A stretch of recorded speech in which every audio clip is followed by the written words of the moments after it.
Bienvenidos a este tiempo de estudio bíblico, Siguiendo la Verdad, que tiene como propósito descubrir juntos la verdad de la palabra de Dios. Iniciamos con un nuevo libro, la carta o epístola a los Efesios. En el video pasado se presentó una introducción y hoy vamos a estudiar los primeros 2 versículos que comprenden la introducción. En el tiempo de Pablo se utilizaba mucho la epístola o carta formal, que podían ser dirigidas a una o a varias personas. Como toda carta formal, esta tiene 3 partes: el saludo, el cuerpo y la despedida. El saludo consistía en identificar al autor y el nombre del destinatario. Pero los escritores bíblicos comenzaron a utilizar un nuevo formato para sus cartas. Al identificarse, hacían referencia a su llamado al servicio de Dios. Incluían un saludo de parte del Señor y cuando mencionaban el destinatario, hacían una pequeña descripción de la relación que estos tenían con Cristo. Vamos a leer el primer versículo de Efesios 1. Pablo, apóstol de Jesucristo, por la voluntad de Dios a los santos y fieles en Cristo Jesús que están en Éfeso. Pablo generalmente se identificaba en sus cartas como apóstol de Jesucristo o de Dios, y en muchas ocasiones hacía esto para defender su apostolado.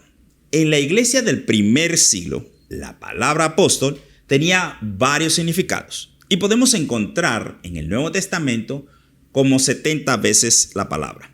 Esta palabra era utilizada para identificar a los 12 discípulos de Jesús, aquellos que fueron enseñados por él y fueron testigos de su resurrección. Veamos el ejemplo de la elección de un apóstol en el lugar de Judas. Veamos Hechos 1, 21, 22. Es necesario, pues, que de estos hombres que han estado junto con nosotros todo el tiempo que el Señor Jesús entraba y salía entre nosotros, comenzando desde el bautismo de Juan hasta el día en que de entre nosotros fue recibido arriba, uno se ha hecho testigo con nosotros de su resurrección. También el término define a aquel que ha sido enviado o asignado para anunciar el evangelio. Jesús escogió 12 discípulos y luego los llamó apóstoles. Lucas 6:13. Pablo y Bernabé fueron llamados apóstoles también, porque fueron escogidos y enviados por el Espíritu Santo para anunciar el evangelio. Hechos 13, versículo 1 al 3. Vamos a buscarlo.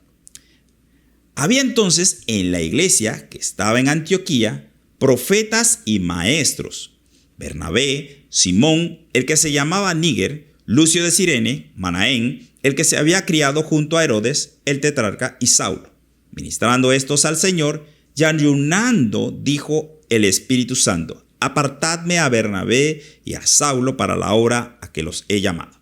Entonces, habiendo ayunado y orado, les impusieron las manos y los despidieron. Ahora leamos Hechos 14:14. Cuando lo oyeron los apóstoles Bernabé y Pablo, rasgaron sus ropas y se lanzaron entre la multitud dando voces. Pablo fue llamado a ser apóstol, pero no para formar parte de los 12 discípulos, sino para que fuera apóstol de Jesucristo por la voluntad de Dios a los gentiles. Al decir que era un apóstol, significaba que sus escritos debían considerarse como una comunicación de parte de Dios. Sigamos estudiando la segunda parte del versículo 1. A los santos y fieles en Cristo Jesús que están en Éfeso. La primera descripción que hace Pablo de los destinatarios es que son santos. Esto podría malinterpretarse y decir que todos son extraordinariamente piadosos. Esta misma descripción la hizo en la carta a los Corintios, carta que tenía como propósito llamar la atención a los de Corinto por los serios problemas espirituales que trataban con ligereza. El objetivo de Pablo al utilizar Esta palabra es definir la posición espiritual que tienen los creyentes en Cristo. Es decir, que ha sido la voluntad de Dios tomado, escogido, puestos aparte para que fueran su pueblo. La segunda descripción es que son fieles en Cristo Jesús. El término fieles puede referirse a alguien que ha sido leal o también puede referirse simplemente a un creyente, alguien que tiene fe.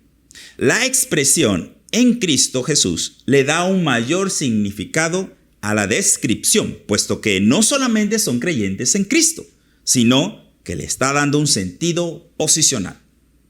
Se podría decir que este es el mensaje central y más importante del Evangelio, y expresa la unidad e identidad que el creyente comparte con Cristo. Las 13 cartas que Pablo escribe tratan de las buenas nuevas de nuestra unión con Cristo. En la carta a los Efesios se expresa más que en ninguna otra carta el aspecto de la unión con Cristo y estar en Cristo. Un versículo que describe perfectamente nuestra unidad con Cristo es Gálatas 2:20, que dice así: con Cristo estoy juntamente crucificado, y ya no vivo yo, mas vive Cristo en mí, y lo que ahora vivo en la carne, lo vivo en la fe del Hijo de Dios, el cual me amó y se entregó a sí mismo por mí. Nuestra vida ahora se define en Cristo, pues morimos juntamente con Él en la cruz, y por su muerte ahora tenemos vida, la cual vivimos por fe en Él, por Él y para Él. Leamos ahora el versículo 2. Gracia y paz a vosotros de Dios nuestro Padre y del Señor Jesucristo. Gracia y paz son palabras que describen la salvación de Dios y también describen su constante trabajo entre nosotros, su pueblo. Al utilizar estas dos palabras en todas sus cartas, le está diciendo a sus receptores que es un tema muy importante, pues describe la obra de Dios hacia su pueblo. La gracia es la obra de salvación que Dios ha operado en todos los creyentes. Leamos Tito 2, versículo 11 al 14.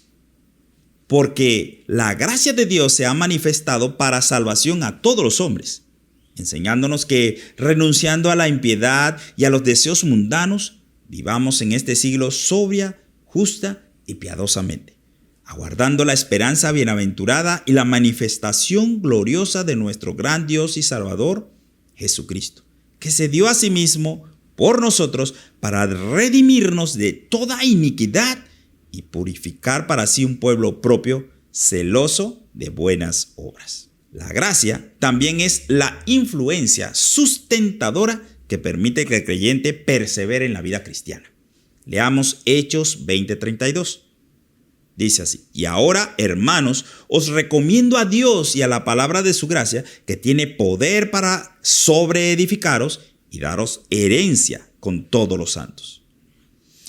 Así como la gracia es la manifestación de la obra de Dios en nosotros, la paz es una evidencia, un resultado de su obra en nosotros.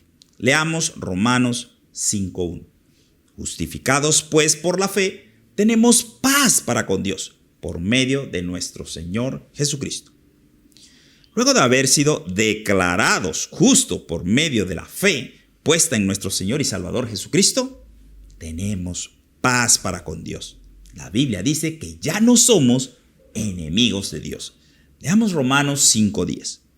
Porque si siendo enemigos fuimos reconciliados con Dios por la muerte de su Hijo, mucho más, estando reconciliados, seremos salvos por su vida. Ahora hay reconciliación, paz, gozo, alabanza, porque hemos alcanzado salvación por gracia, pues es un regalo de Dios.